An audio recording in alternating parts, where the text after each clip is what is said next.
Okay. Grandma, can you tell us the history of Adib Taherzadeh and who he is and why he's important to the faith, considering the letter that we found today that slipped out of your book that you had not seen, that was from him?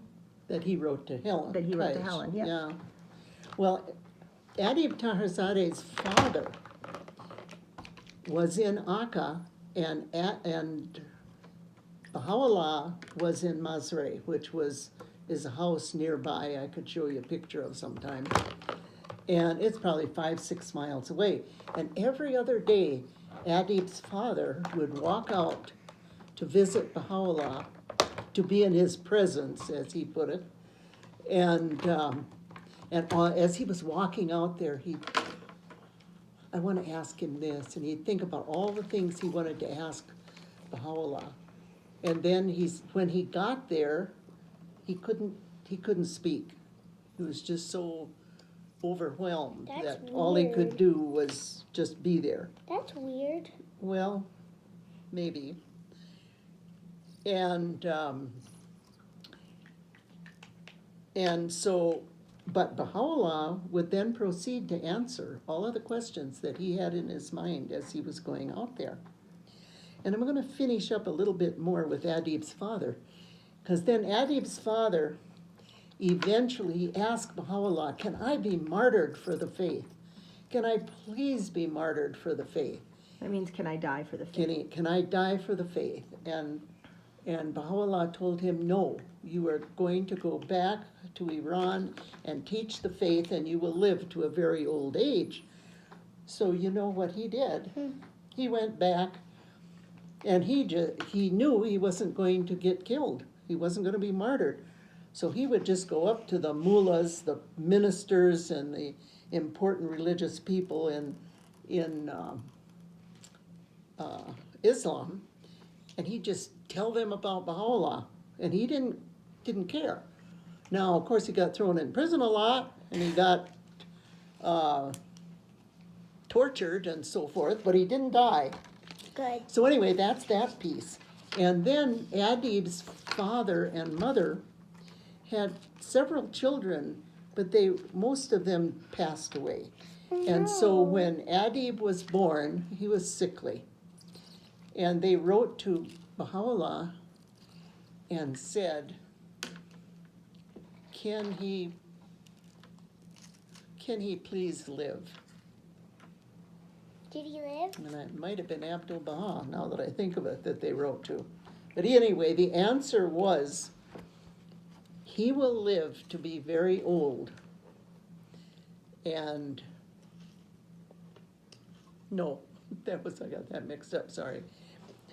Yes, he will live, and he will be a great scholar. So I want you to name him Adib, which means scholar. Well, Adib became a great, great scholar. Today I had Stella bring me one of his books, The Revelation of Baha'u'llah, which are really thick. And They're like that thick. Yeah, they're about I that measured thick. it. And there are 4 volumes, and then he also wrote Child of the Covenant, and he wrote The Covenant. And Adib he's really considered a great scholar. And you could listen to his talk sometime. And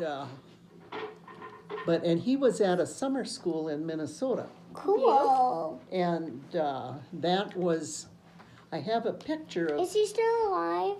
No, he passed away here a few years ago. He was on the Universal House of Justice when we were in Haifa, when Grandpa and I were serving in Haifa. Wait, what?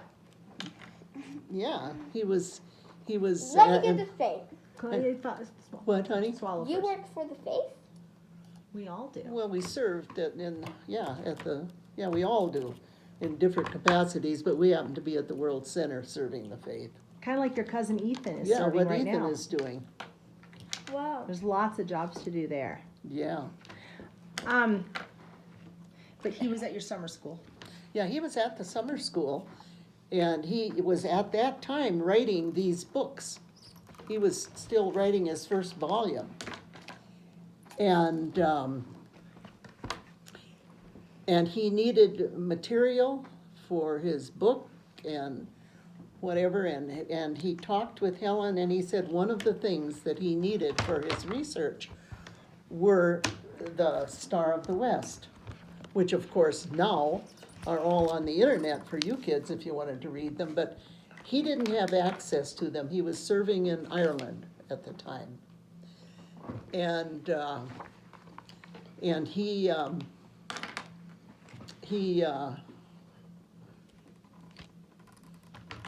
anyway, and Helen said, "Oh, I have a whole set of the Star of the West, and you can have them."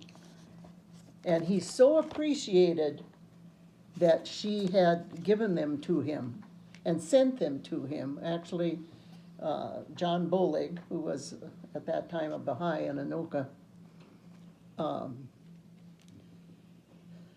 carried them back to, he sent them to Adib. He took them from Helen, gave them, and he took them in. And anyway, he wrote a letter then to Helen thanking her. Do you want to read the letter? Mom came across this letter today. Do you want me to Wait. read it? How did we get the letter? Well, it was in Helen's things, and when Helen passed away, because we had been really close, and Helen wanted me to have her Baha'i ring, which I have, and also she had a suitcase of stuff. And I said, well, the only things I really, really want, if your assembly doesn't want them, is Helen's Dawnbreakers, because she had cross-referenced everybody, what pages they came on and whatever. And so I got her Dawnbreakers, and then I said Helen had told me she wanted me to have her Baha'i ring, so they gave me that as well. And so some of the stuff that came, it was in this. And apparently I put it in that book and never read it and didn't think about it. Yeah, so we found it today.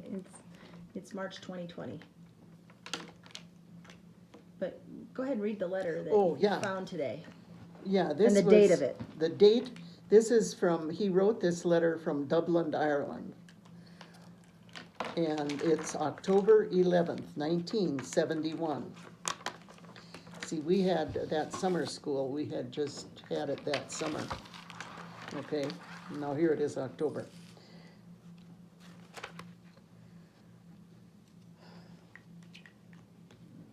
I can't, Helen Keish. I don't know what that first word is. It's not dear and it's not miss. I don't know what it is, maybe. Wait, let me see. Can you figure? Well, it's written in cursive, so you're... This one. I think it's... Miss? Yeah. We'll see. Like miss. Anyway, Miss Helen Keish. My dear spiritual sister, Allah Abha. Who's that? The spiritual sister, he is saying that Helen is his spiritual sister. Oh. Allah Abha. I do not know how to thank you for your generosity and love in sending the Star of the West to John Bolig, although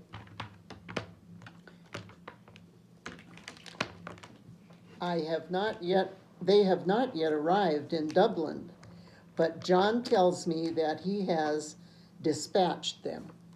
He has mailed them. That these will be invaluable to my work here is no doubt. And the only thing I can and will do is to pray for you so that Baha'u'llah may reward you and enable you to render sincere and devoted service to his cause. I have been very busy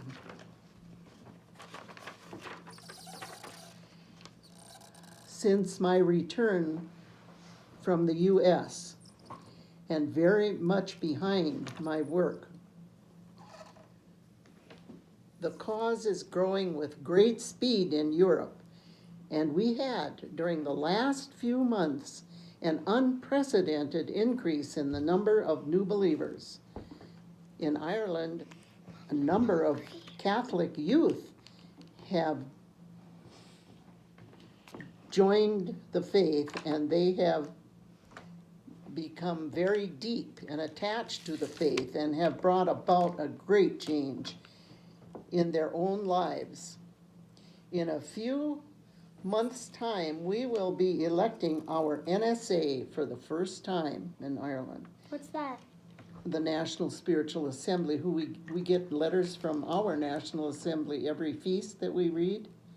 Mm-hmm. And they had a National Assembly, and they didn't have one until 1971. Wow. And this is a great victory for the cause. Please convey my warmest love and greetings to any of the friends I know in your district. Please sometime pray for me so that the confirmations of Baha'u'llah may reach this unworthy servant. With deepest love and appreciation, yours, Adib Taherzadeh.